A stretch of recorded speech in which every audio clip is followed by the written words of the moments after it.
At 0123 on April 26, 1986, the reactor of Power Block 4 of Chernobyl NPP is destroyed following a series of thermal explosions.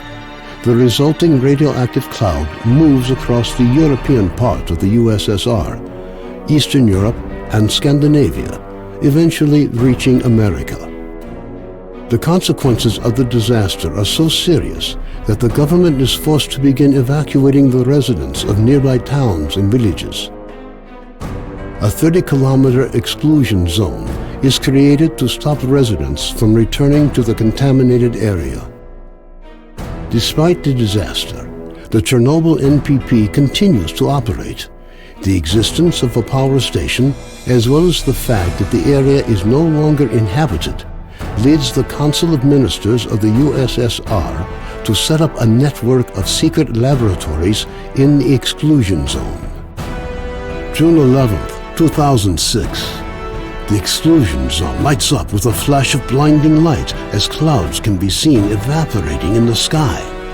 After a moment of complete silence, a peal of thunder shakes the ground.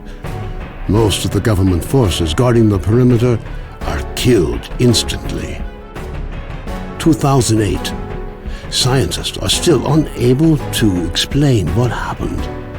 Rare expeditions into the zone usually end in tragedy, with survivors telling stories of mutated animals with incredible abilities roaming the area.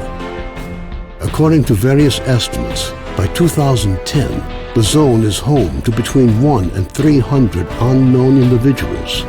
They call themselves stalkers and make their living by collecting anomalous formations known as artifacts, which they sell for considerable sums of money. 2011. Despite military cordons, the stalker phenomenon is growing in numbers.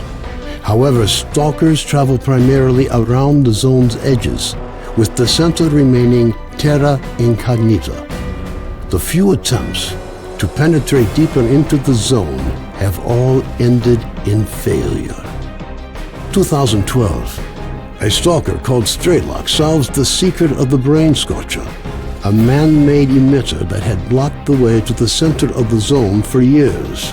After the brain scorcher is disabled, all stalkers rush for the center of the zone, some in hopes of finding a treasure trove of artifacts, others in search of the wish granter. The government decides to launch a large-scale military operation. Operation Fairway, as it came to be known, involves using maps of anomaly fields to maneuver helicopters to the CNPP. Despite meticulous preparation, the operation is a failure, and none of the helicopters return from the mission. Major Dektyrev, a USS special agent, is sent into the zone to investigate the disappearance of the helicopters.